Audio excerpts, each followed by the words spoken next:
Hello friends, வடகம் வகைகள் நம்ம பார்த்துக்கிட்டு வர்றோம்.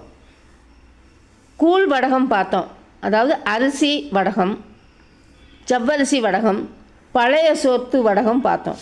இப்போ வெங்காய வடகம் பார்ப்போம்.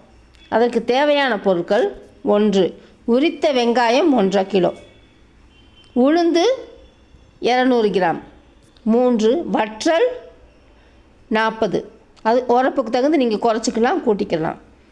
4 பூண்டு 3 பெரிய பல், 5 உப்பு, அதாவது எல்லா பொருளும் எவ்வளவு இருக்கோ அதில் 8ல் 1 பங்கு உப்பு, 6 கடுகு 1 ஸ்பூன், 7 சீரகம் 1 ஸ்பூன், காயம் பெருங்காயம் 1 கொட்டைப்பாக்கு அளவு, 9 மஞ்சள் அரை ஸ்பூன், 10 கறிவேப்பிலை 1 கொத்து.